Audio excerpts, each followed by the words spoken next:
Hello and welcome to the Education on Fire podcast. The place where we share creative and inspiring learning in our schools.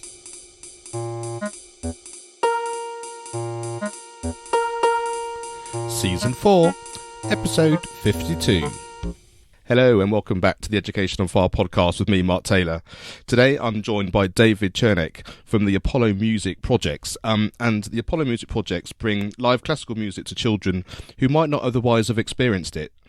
Over 11 years, more than 6,600 children have experienced the magic of live performance from the classroom all the way through to the concert hall, and culminating in a thrilling spectacle of a full orchestra and concert, which is absolutely exactly what the thing I love the most about and what I'm trying to do more and more of. So welcome, David, and thanks for chatting with us. So first of all, can you give us a little bit of a background about yourself and how the project came into fruition? Yes, I can. Actually, just to add to something you already said, it's now 13 years and over 8,600 children. So wow. The numbers just keep going up. And before that, I actually started with a pilot program in 1999 that the Arts Council funded as part of a new audiences program. And we tested it out in a few schools. Then it took 5 more years to get enough funding to do it properly. But the first idea for it was really when I moved to Hackney, which was a lovely area to live in. It wasn't as gentrified as it is now. And, my neighbours all had kids in the local school, seemed like a very nice school. My kids are actually there now. And they didn't have the music that we had when we were at school, because I came to England when I was 10, and all the way through, especially through secondary school. I was at a state secondary school in London. We had wonderful music. We had free music lessons. We had free Saturday music. We had free London School Symphony Orchestra. It was just wonderful. And I realized that now kids don't have free music lessons on the whole. They have first access lessons sometimes, but there isn't the pyramid structure that there was before. And music education in schools is always under threat, especially with focus on literacy and numeracy.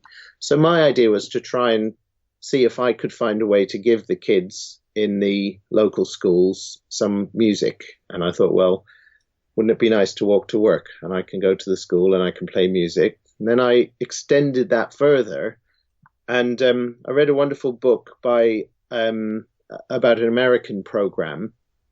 And they had actually it was a wind quintet who was a resident in a school, worked with the teachers, worked on any subject, bringing music into it. And they had the most extraordinary results. And they described some of their methods, which I sort of thought I could try here. So it was really testing out the idea. And we started in 4 schools, and then now we're up to 22. So, yeah, it's very exciting, really. And so where did your passion of music come from? Was it purely from your experience that you had going through the school system? And like I said, with everything in place, I can really relate to that. That's how I became a professional musician, was sort of seeing how you could develop and getting that first-hand experience all the way through. Yes, I think it's what it's done working in music in this way is to make me think about what it means to be a musician, and why do we care so much about music? Why do we want our kids to have the chance to play music and other children? And I think it's partly as a musician yourself, you have that passion. And then sometimes when you're becoming a professional musician and trying to find your place and something that you enjoy doing, it's not always enjoyable. It's not always easy. And I think it's sort of trying to get to the essence of what is it about music that really makes it so special and so inspiring. And one of the things I thought about was that so much of music is in this sort of framework of playing the music that it's sort of played in such a way that only people who know about that music already can really understand it. Sitting quietly in the concert hall, reading the program notes, all that side of it, which I love personally, but it's not for everyone. A lot of people I knew, a lot of adults, very afraid of music. They say, I don't mind listening to it in the background, but I wouldn't go to a concert. I wouldn't know what to do. I wouldn't know when to clap. I wouldn't know anything about it. I'd feel ignorant. So I think so many things for me that fed into that. One of the things was living for a year in New York, where I was studying cello at the Juilliard School, living with my uncle, who is a doctor, and he has this wonderful ability to ask what we call a stupid question. Say, okay, well, why are there four people in a string quartet? What does the conductor actually do? You know, how many instruments? He wouldn't say how many instruments are in a string quartet. I think he could probably work that one out. But you know what I mean? It's the sort of questions that you're embarrassed to ask because you think the music is something that you're supposed to be educated to understand. So that was great, and I could ask him any question about medicine and without feeling stupid. And so that was an interesting point. And then it was when I was on tour with the Guildhall Strings, which I played in for several happy years, and we toured all over the world. And if we were playing in a village in Greece or somewhere in a small town in India to people who clearly had never heard classical music before, they would be at their quietest and at their most attentive at exactly the same point in the music where an audience in Wigmore Hall would be. So you think, you know, those special moments in a piece of music where it's at its quietest or it's the peak of the tension before it resolves and so on. How can they get that when they have no education in music at all? They've never even seen a violin. And you think, okay, well, that proves that it is inherent in the music. These feelings, these emotions, the structure, all of the things that composers put into the music, they're all incredibly basic. And that means anyone can understand them. So my job then is to see, okay, how do we identify those points and how do we relate them to children's own experiences and understanding? And so what you do is you have to pick the music that works. It can't be too sort of complicated. And some music is written for people to look at and say, well, isn't that clever? And, you know, I didn't understand that till I heard it 8 times and so on. We can't do that. There's no time for that. But it's what you find is that if you pick the music which you love the most and which you understand and are inspired by the composers you really care about, then you can communicate that to children. You find the points, you help them see what's going on, and it really gets through very, very quickly. I really like the fact that and that's the reason I do what I do, especially as a musician, is the fact that there's the essence there that you can't necessarily communicate in words, and music brings that out, and it makes people, and children especially, identify with something bigger than what they can see on the surface of life. And I think understanding that there's more to everything going on here is a really good just to kind of, like you say, take away some of those layers of life is about learning maths and English, you know, and while those things are incredibly important, just knowing that it's about how you feel, about connecting with something in a way which is different than just an academic idea. I think that just opening that door and giving them that experience is just absolutely invaluable.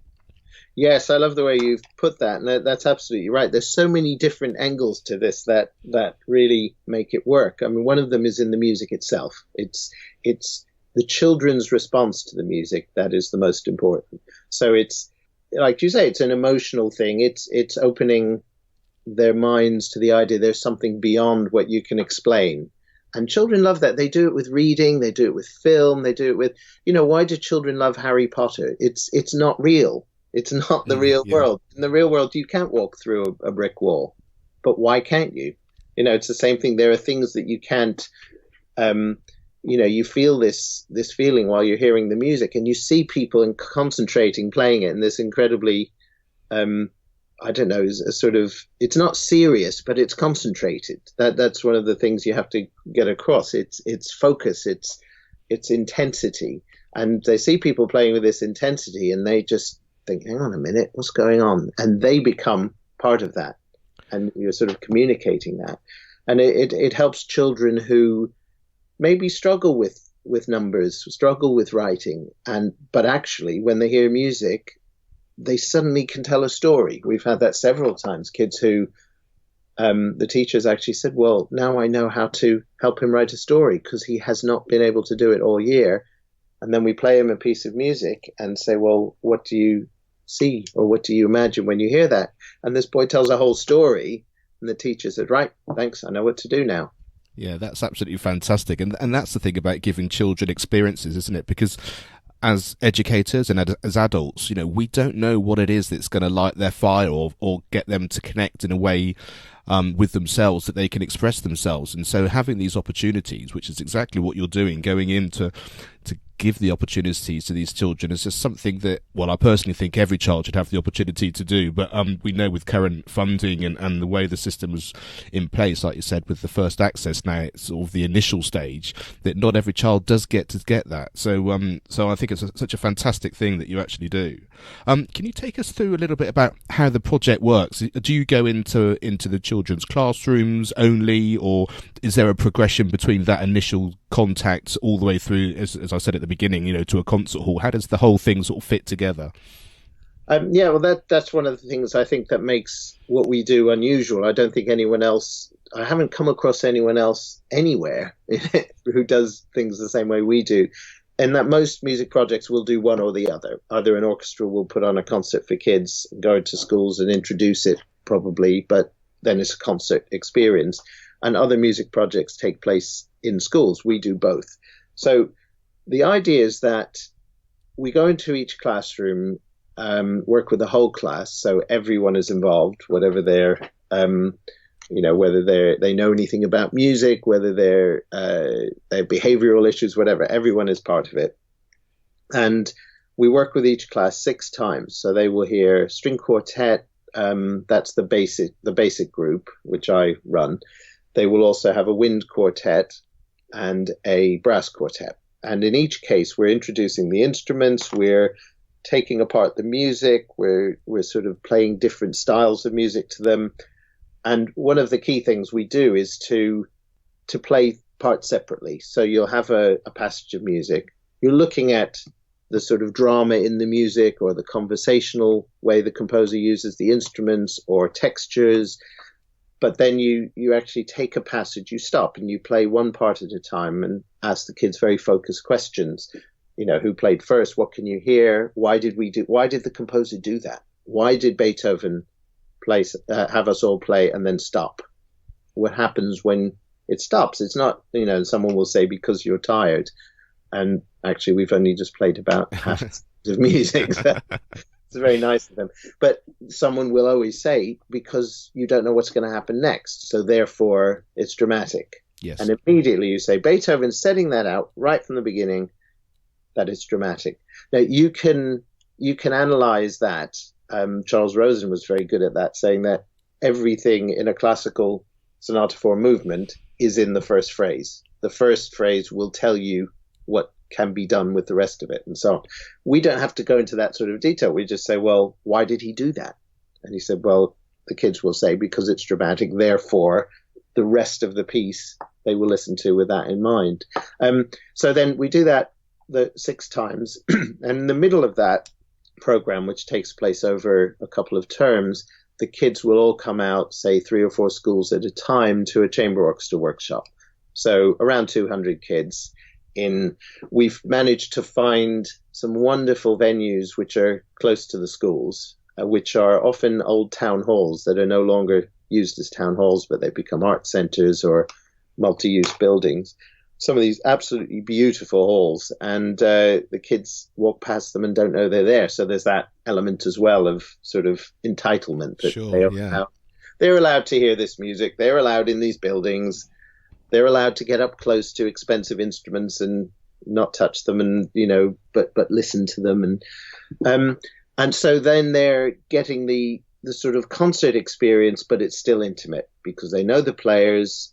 At the end of the session, they go up and talk to different people, and some people even let them try their instruments and so on. And they're also listening to longer and longer pieces of music. So then we go back to the classroom, and after the chamber orchestra workshop, the next session we do, the listening is so intense. It's incredible. It's absolutely this sort of pin drop silence. I think because they kind of get the point of it. Once they see all the instruments playing together, it's like, wow, that really makes sense. And they can hear everything because we've kind of taught them how to do that, hear the separate parts and follow the story in the music. So It's a sort of friendly experience. And then at the end, all of the schools come to a concert at Hackney Empire with a full symphony orchestra. And again, they're drawn into that. They can follow the instruments. It's not a foreign experience, and it really works. And what I love about that is the fact that it's a real great combination of learning, experience, and bringing the whole together, rather than just, like you say, here's a one-off concert, wasn't that really nice? We really enjoyed the music, but it comes and goes really quickly. You know, having that ongoing learning, that ongoing experience of being up close and personal with an instrument, and also a musician as well, for that matter, to then being able to see how all that flows through to then, there is nothing quite like sitting in a concert hall with a symphony orchestra playing something, but actually, like you say, having that direct understanding of, but I've seen that person, or I've seen that instrument, I understand where the music's going. And I think as a whole project, it's such a fantastic way of doing it. In terms of the musicians themselves and the symphony orchestra at the end, are they people that, is it your symphony orchestra? Is it people that you book, or do you work in tandem with somebody else? Well, yes, up to this point, it is my orchestra, the Apollo Chamber Orchestra, and people who have sort of joined from being in the program.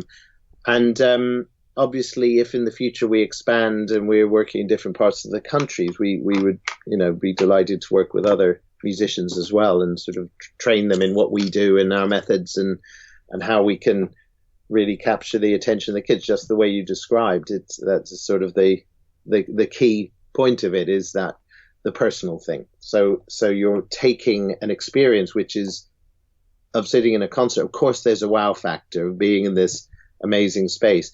But if the kids don't know the people, haven't met the people, haven't seen the instruments up close, and haven't learned how to sort of follow the music, they'll just look around at all the chandeliers and just keep not focusing on the music. So it is that personal thing.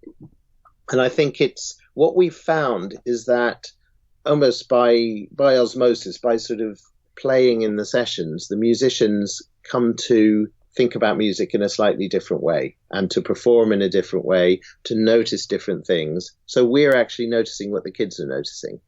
So when I hear a piece of music or play one myself, I'm always thinking about the kind of things we're getting across to kids, and that affects how we communicate. Some of the things that you don't realize you're doing, like making a very serious face.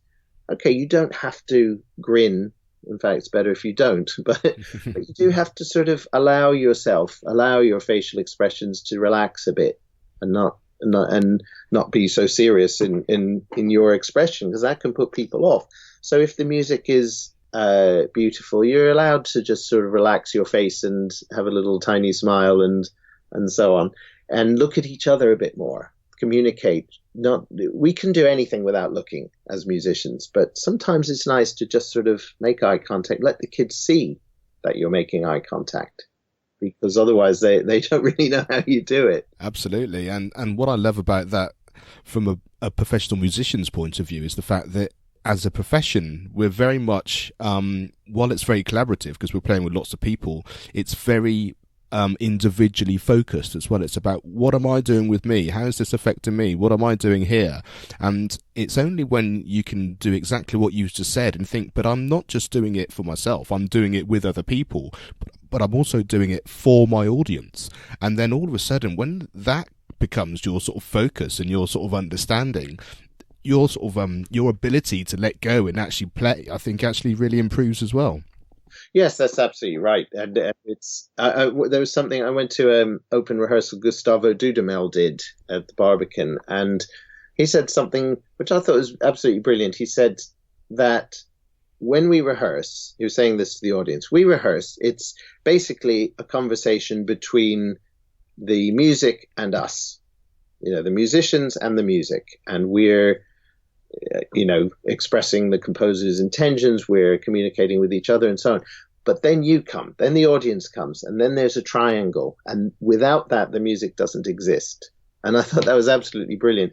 The audience, so sometimes I tell the kids when, we're trying to get across this idea of listening as being an active thing. So it's, your mind is active, obviously, but also you have a role to play. It's not, the music is not being played at you, it's being played for you. and you are a part of that. And what you do as an audience, this whole idea of being quiet, you want kids to be quiet, not because you said be quiet, but because they want to hear what comes next. And the better they listen, the more they're able to hear that. But also that their job is to create the silence that the music can grow out of, because without silence, there can't be music. And that is their job. And they love that. They absolutely love helping us to play music and helping us to hear each other. Yeah, that's really insightful understanding, isn't it? And I can really see how, like you say, from something which people then perceive to be passive, as in I'm just here watching you do what you do, to actually be an integral part. I love the triangle idea of the three-way, everyone being as important as each other, really, in order to get the full experience, whether you're the musician or in the audience. I think that's a brilliant way of putting it. I'm really glad you shared that with us. That's fantastic. How does the project work in terms of being able to be funded? I mean, it's obviously not something which every borough or every part of the country has access to. So how far is your reach at the moment, and how is that funded? And do you have any plans to expand it further afield? Well, at the moment, we're in 5 London boroughs. We started in Hackney. We're also now in Haringey, Islington, Camden. We've also been in Waltham Forest, and Tower Hamlets we're in as well. And one of the key things about it, the aim is to focus on areas of disadvantage. So areas where possibly lower income areas, obviously that changes all the time, but it's where children don't have access to classical music. So that it's a sort of broad thing. But the important thing is that partly because we think this is the way it should be, but also because of the realities of school budgets and so on, it's very heavily subsidized. So each school will pay a fee, which equates to about 1/5 of the total cost to us of delivering the program.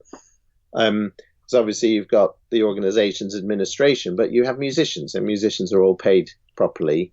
And, a symphony orchestra is an expensive thing. So it's up to us then to raise the rest of the money. And that comes from trusts and foundations, the Arts Council, individuals, and we're hoping to develop some corporate links to have companies supporting us. And so that's a constant process. It's very hard, but we've managed to do it so far and to grow every year. The next step, really, I mean, ideally, in an ideal world, the Department for Education would see this and see how it benefits children and music in general. They would say, this is such an important thing, we're going to put some money in, and this is going to be in every school in the country in one way or other. I don't see that happening. So what we need to do is to really to show funders that what we're doing is of such benefit that they should really get behind it, and many of them do. In terms of expanding, that's what we're looking at the moment. And the question then is, how far can we reach while keeping the essence of the program and keeping it as an Apollo program rather than just something that people can do in any number of different ways wherever they happen to be. So it's sort of working out how we do that, how we fund it, how we train people, how we, establishing to what extent different areas of the country might actually want to have this program. So we're looking into all of that at the moment. So if there are schools out there that are listening to this and thinking, that just sounds like the exact thing I need to give my children, it's the best thing for them to do to contact you through your website, and can you give us those contact details there? And I should also say it'll be on the Education on Fire show notes as well, but just so they've got an idea of where to go and what the process would be for them actually to be able to take part. Yes, absolutely. If they contact us, it's www.apollomusicprojects.org, and the email address is info@apollomusicprojects.org. And the way it would have to work is we can't go to a single school in a new area, because obviously you then have to, if you're going to have the chamber orchestra workshops, you have to have a group of 3 or 4 schools that can all go to the same venue. Sure. Similarly with the symphony orchestra concerts, that's a difficult sentence. we need to have, say, around 8 schools. So maybe it's sort of working on the idea of clusters.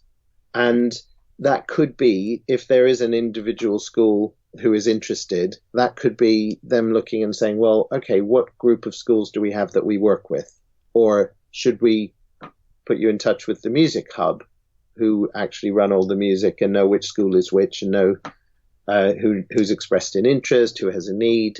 Or it might be the local education authority. And then beyond that, it's a question of funding and logistics. Is there a company in that area who would back this? Is there a funder based in that area who would support it? And then the next stage for us, and this may be a year or two down the line, would be to see how we work, how we find the musicians, whether they travel from our base or whether we work with local musicians. What music is like. Professional musicians travel all over the place, but we also want to extend this idea that I have benefited from, of being able to walk to work occasionally. That does make a big difference, doesn't it, when you are sort of that close, and also it starts to bring communities together, and especially if you've got local musicians working with local schools, that has a nice feel about it. And I think also that the connection side of it as well, because you understand the same landscape and the same area, and I think there's that kind of essence of, well, that could be me. If it happens to be that a child thinks, I really enjoyed this, I'd really like to see whether I could have a go or where it might lead. I think having that initial connection is really important. So that, I think that's a really, really important takeaway there. So on your website, you have a members area, and I know you have some trustees and things. And how do you go about, I guess first of all, sort of getting people on board to be a trustee or to sort of help you in that regard, and what's the members area? Is that people that take part, or is that people that are supporting you in another way? Well, the members area on the website is just so that there's a teacher section and a musicians section. So that's informations on the schedules and the travel and the school addresses and resources for teachers. So that's the sort of, nobody else really needs to look at that. But in terms of trustees and friends, we have a friends organization, which is Armando Iannucci is our president of the Friends. He's a great supporter and our patron, along with Simon Rattle. And so people can join us as friends, and that's a really wonderful way of supporting us and coming to see what we do and supporting our work. And then in terms of trustees, it's just a really interesting thing. I mean, I didn't start out thinking I would work in the voluntary sector, and I have been for all these years, and I know an awful lot about it. And I think the voluntary sector is a wonderful sector. People really support each other, really work together. There's so many organizations out there to help us. And that includes helping to find trustees, helping to put people who want to be trustees together with charities who are looking for trustees. So it's sort of networks, really. And just recently, in the last year, we've had 4 new trustees. We had, I think we had 2 left, and then, increased the number. So it's just sort of finding the people who are interested and seeing what skills they have that they can bring to us. And I find it very exciting. It's challenging. You need to get the right balance. You need to get the right people. And I think there's so many different ways you can do it. There are charities who have a board that really just rubber stamps things and doesn't get too involved. And there are others where the trustees are incredibly involved. And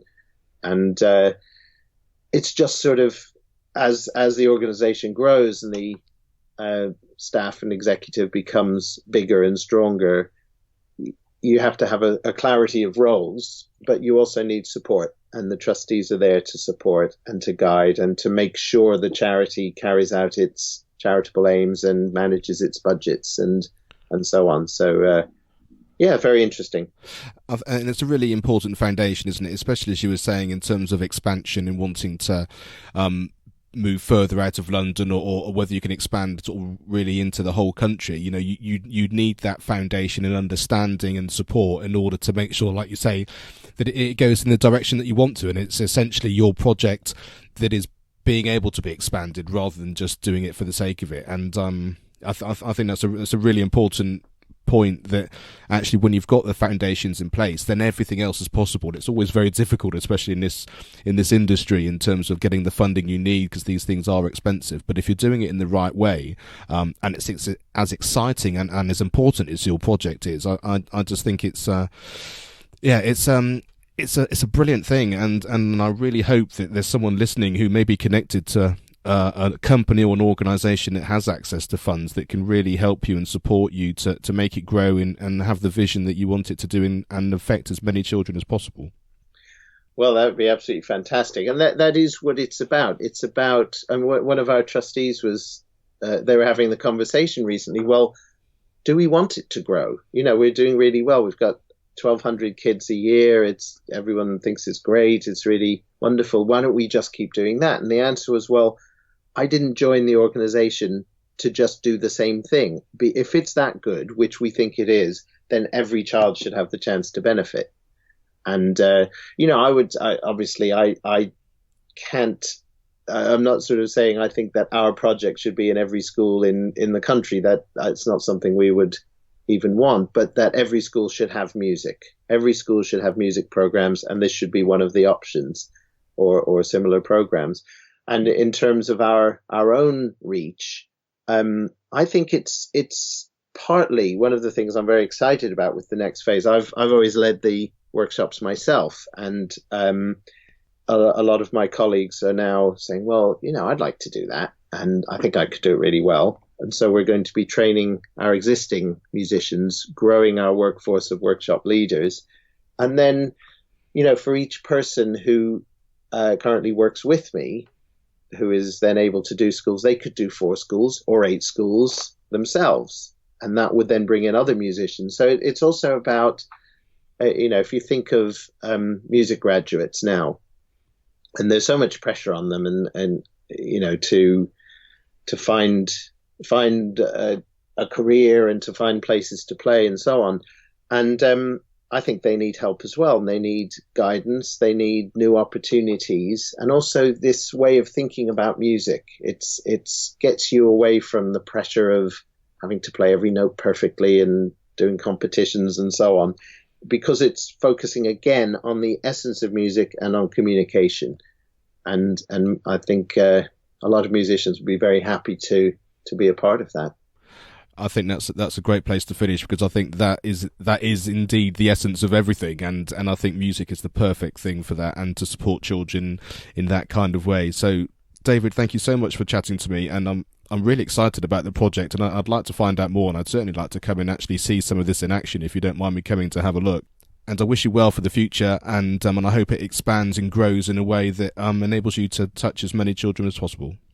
Thanks so much, Mark. It's been a pleasure talking to you, and I will definitely make sure you can come and see one of our sessions. Thanks for listening to the Education on Fire podcast. For more information of each episode and to get in touch, go to educationonfire.com. Education is not the filling of a pail, but the lighting of a fire.